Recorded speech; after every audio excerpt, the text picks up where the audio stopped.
Welcome students. Last class we have seen Keynes theory of employment and income. Then second one, effective demand. Now we are going to see aggregate demand function ADF. இதுக்கு முன்னாடி நம்ம பார்த்தது என்னென்னா வேலைவாய்ப்பு மற்றும் வருமானம் பற்றிய கீன்ஸினுடைய கோட்பாடுகள். ரெண்டாவது வந்து எஃபெக்டிவ் டிமாண்ட் பார்த்தோம், விளைவு தேவை அப்படின்றத பார்த்தோம். இப்போ மூன்றாவது அடுத்த டாப்பிக்கை வந்து இன்றைக்கி நம்ம பார்க்க போகிறது என்னென்னா அக்ரிகேட் டிமாண்ட் ஃபங்க்ஷன் ஏடிஎஃப், தொகு தேவை சார்பு அப்படின்ற டாப்பிக்கை வந்து பார்க்க போகிறோம். ஃபஸ்ட்டு பேராகிராஃப், இந்த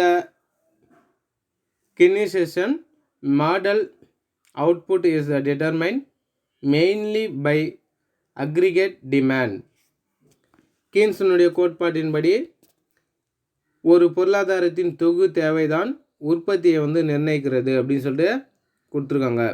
The aggregate demand is the amount of money which entrepreneur expect to get by selling the output of produced by the number of laborers employed.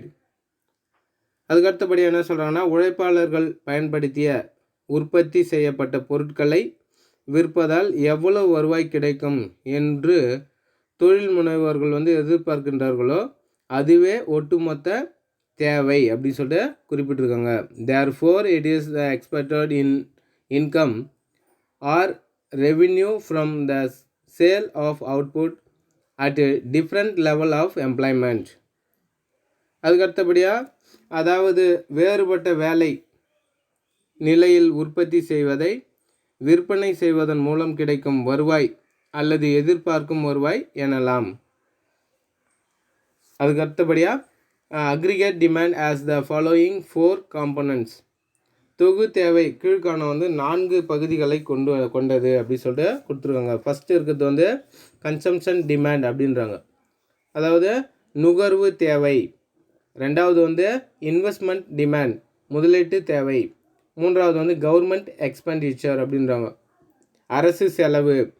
நான்காவது வந்து நெட் எக்ஸ்போர்ட் அண்ட் இம்போர்ட், அதாவது நிகர ஏற்றுமதி, இறக்குமதியும் ஏற்றுமதியும், நிகர இறக்குமதி, நிகர ஏற்றுமதி அப்படின்றத கொடுத்துருக்காங்க.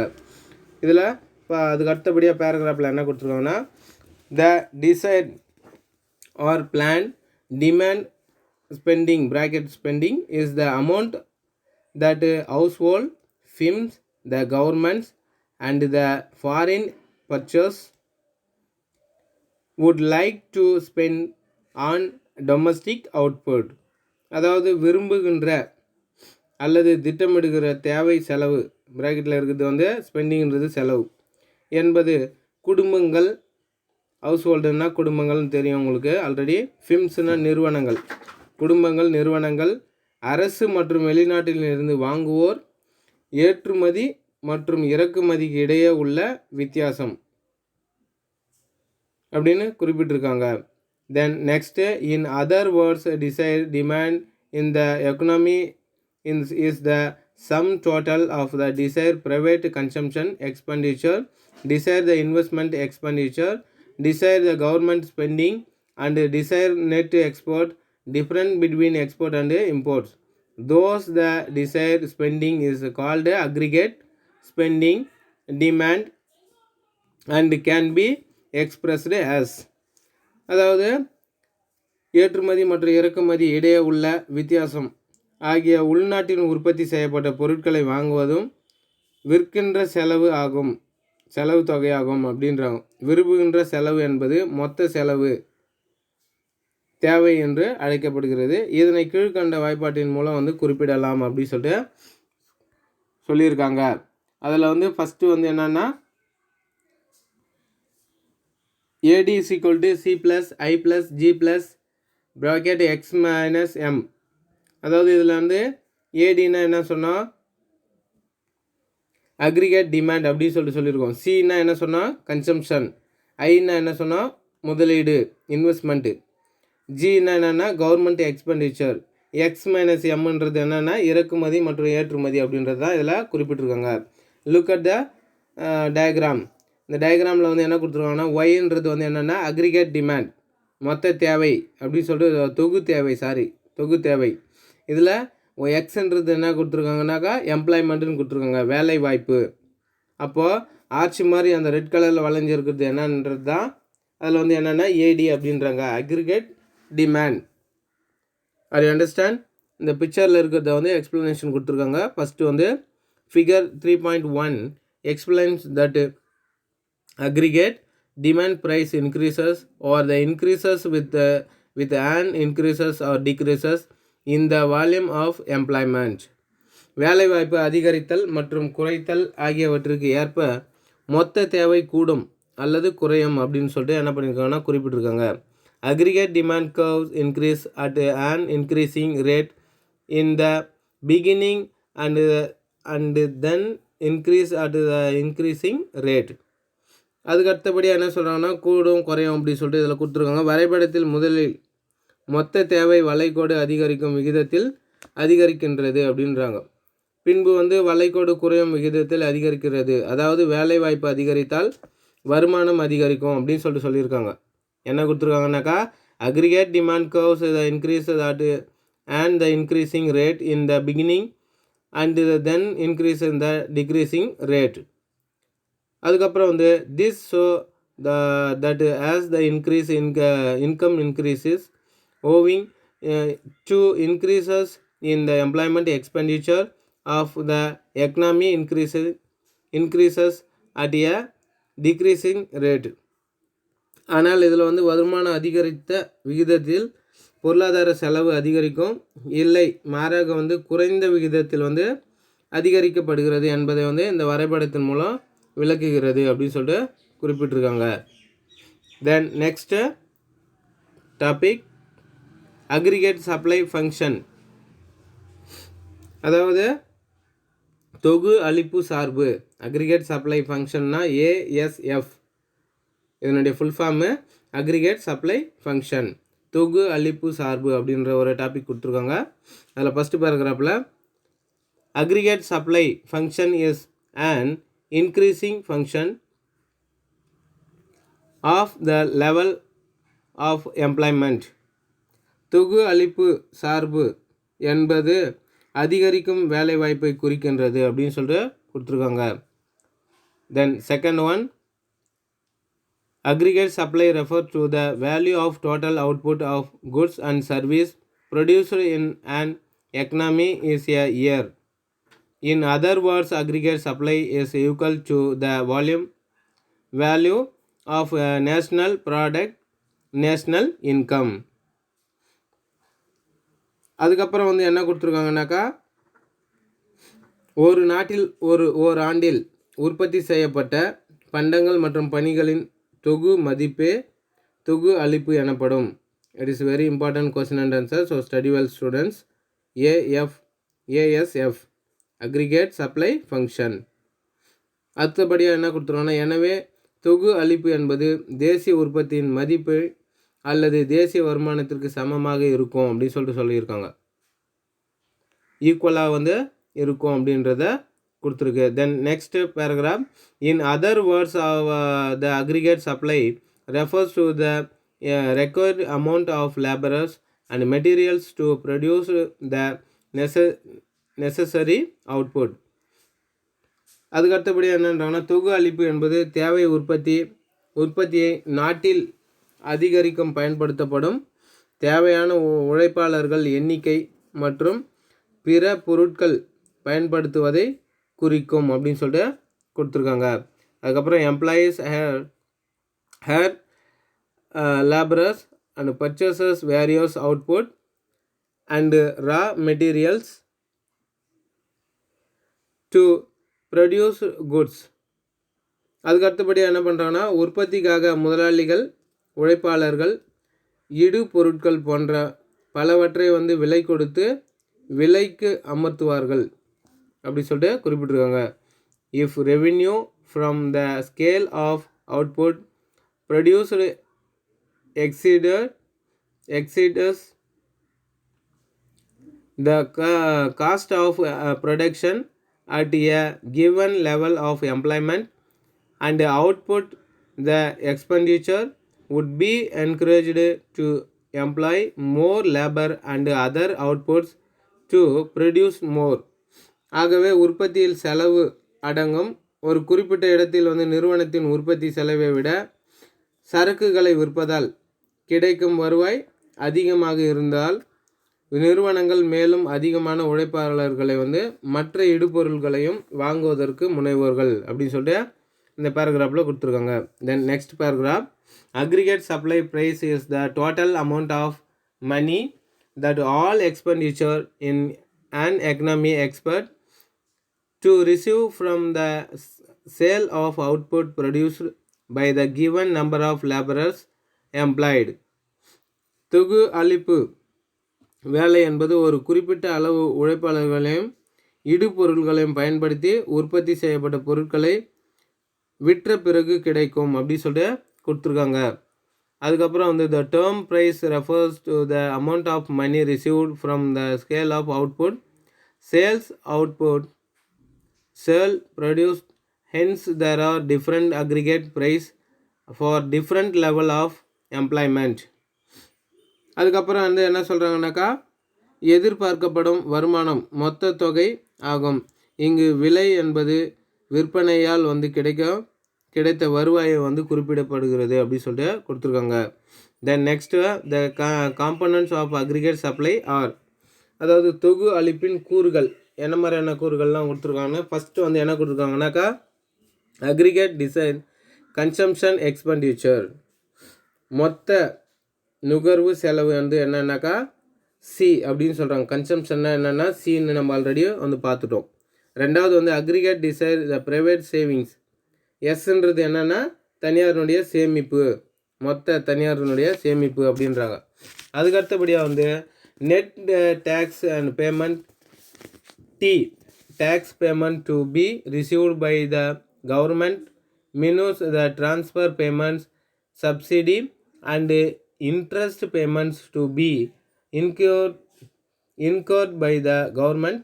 And மூன்றாவது என்ன சொல்கிறாங்கன்னா நிகர வரி வசூல், டீன்றது நிகர வரி வசூல் அப்படின்றாங்க. அரசு பெற்ற மொத்த வருமானத்தில் இருந்து மாற்று செலுத்துதல்கள் டிரான்ஸ்ஃபர் பேமெண்ட் அப்படின்றாங்க.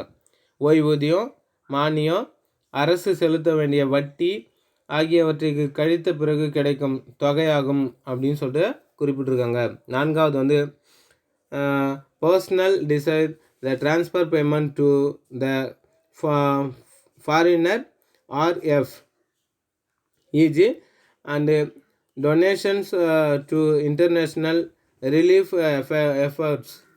இதில் நான்காவது என்னன்றாங்கன்னா, தனிநபர் விரும்புகின்ற வெளிநாட்டவருக்கு உறுப்பினர் மற்றும் நண்பர்கள் கொடுக்கின்ற மாற்று செலுத்துதல்கள் மற்றும் உதவித்தொகை.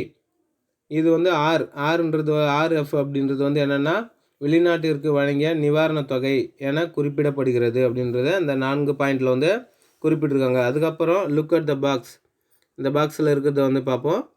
அக்ரிகேட் சப்ளை அப்படின்றாங்க, மொத்த அளிப்பு C plus S plus T plus RF is equal to aggregate income and generated in the economy.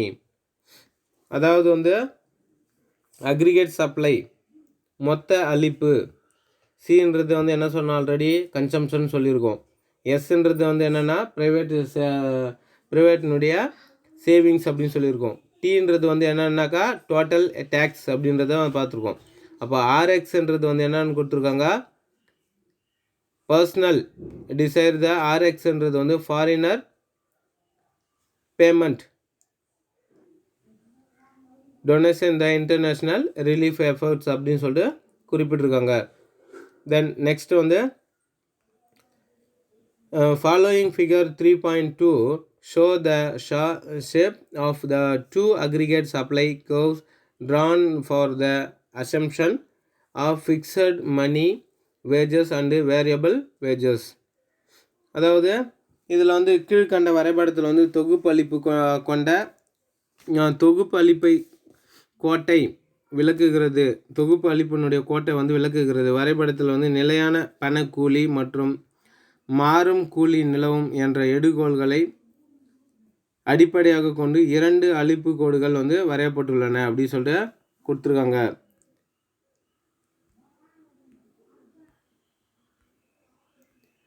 look at the picture. Aggregate supply curves, அதாவது மொத்த அளிப்பு கோடுகள். அதில் ஒய்ன்றது வந்து என்னென்னா எக்ஸ்பெக்டட் ப்ரொசீடர்ஸ் அப்படின்றாங்க, ப்ரொசீட்ஸ் அதாவது எதிர்பார்க்கும் வருமானம். கீழே வந்து என்ன பண்ணுறாங்கன்னா எக்ஸ்ன்றது அங்கே ஒய்ன்றது வந்து என்ன பண்ணால் எதிர்பார்க்கும் வருமானன்றாங்க. அப்போ எக்ஸ்ன்றது என்னென்னா வேலை வாய்ப்பு அப்படின்றாங்க, எம்ப்ளாய்மெண்ட். ஸோ இதில் வந்து Z curves is the liner where the money wages remains fixed. Z1 curves is non-linear since wage rate increases with employment.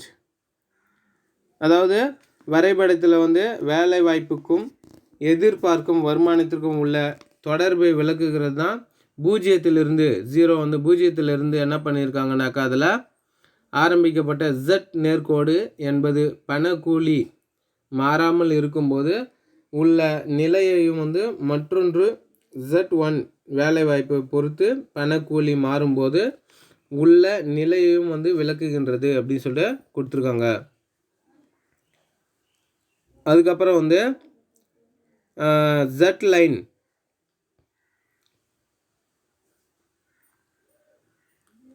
இங்கே வந்து Z1 the non increasing when full employment level of NF is the reached, it is the impossible to increase output by employing more men. So aggregate supply curves become the inelastic vertical straight line. அதுக்கப்புறம் வந்து என்னென்னா Z1 கோடு குறிப்பிட்ட நிலைக்கு பிறகு வளைகோடாகவும் இருக்கிறது. இதில் வந்து ONF NF அப்படின்னு சொல்லிட்டு கொடுத்துருக்காங்க. அளவில் வந்து பொருளாதார முழு வேலை நிலையை வந்து அடைகிறது. இதற்கு பின்பும் உழைப்பினை அதிகரித்து உற்பத்தியை வந்து இயலாது. எனவே தான் NFக்கு பின்னர் தொகு அளிப்பு கோடு செங்குத்தாக வந்து நிகழ்வற்றதாக உள்ளது அப்படின்றாங்க. Okay, then next paragraph. The slope of the aggregate supply curves depend on the relation between the employment and productivity. தொகு அளிப்பு கோட்பாடின் சாய்வு ஸ்லாப் அப்படின்னு சொல்கிறாங்க என்பது வேலை வாய்ப்பிற்கும் உற்பத்தி திறனுக்கும் இடையே உள்ள தொடர்பினை சார்ந்து அமைந்துள்ளது அப்படின்னு சொல்லிட்டு குறிப்பிட்டிருக்காங்க. The next, the capital stock of the often fixed and hence the law of diminishing marginal returns takes place as more work are the employed. மூலதன இருப்பு மாறாமல் இருக்கும்போது அதிக உழைப்பாளர்களை வந்து பணியில் அமர்த்துவதால் குறைந்து செல் இறுதிநிலை வளைவு செயல்படுகிறது அப்படின்றத வந்து இதில் கொடுத்துருக்காங்க. The next, based upon the relation between aggregate supply curve can be expected to slope upwards. இதில் வந்து Z1 போன்ற வந்து இதில் வந்து என்ன சொல்லியிருக்காங்கனாக்கா பொதுவாக தொகு அளிப்பு வளைவு கோடு Z1 போன்று இருக்கும். ஆகவே விலைக்கும் கூலிக்கும் உள்ள தொடர்பை சார்ந்து தான் பொது அளிப்பு இருக்கும் அப்படின்னு சொல்லிட்டு சொல்லியிருக்காங்க. Then next, Z1 in figure 3.2, therefore the aggregate supply demand on the relationship between price and wages. அதான் நான் சொல்லிட்டேன் என்னென்ன விலைக்கும் கூலிக்கும் உள்ள தொடர்பை சார்ந்து தொகு அளிப்பு வந்து இருக்கும் அப்படின்ற மாதிரியே இதில் கொடுத்துருக்காங்க. If price high and wages low, இதில் வந்து பொருளின் விலை வந்து அதிகமாக இருந்தோம் கூலி குறைவாக இருந்தால் அதில் வந்து என்ன கொடுத்துருக்காங்கன்னா price wages low if producer will try to employ labourers. இவருக்கு வந்து உற்பத்தியாளர்கள் வந்து என்ன பண்ணுவாங்கன்னா கூடுதலாக உழைப்பாளர்களை வந்து என்ன பண்ணுவாங்க வேலைக்கு வந்து அமர்த்துவார்கள் அப்படின்னு சொல்லிட்டு குறிப்பிட்டிருக்காங்க. Then next if the price then low and wages high investment will be and கர்ச்சல் output will fall and there will be a reduction in the productivity capacity. மாறாக பொருட்களின் விலை வந்து குறைவாக இருந்த கூலி அதிகமானால் முதலீடு குறையும் அப்படி சொல்லிட்டு குறிப்பிட்டிருக்காங்க. தென் நெக்ஸ்ட் வந்து those the aggregate supply is an important factor in determining the level of economic activity. இதனால் வந்து உற்பத்தி திறன் வந்து குறையும். எனவே பொருளாதார நடவடிக்கை வந்து தீர்மானிக்க காரணிகளில் தொகு அளிப்பு வந்து முக்கிய பங்கு வகிக்கிறது அப்படின்னு சொல்லிட்டு குறிப்பிட்டிருக்காங்க. That's all student. Tomorrow we will meet next topic. Thank you.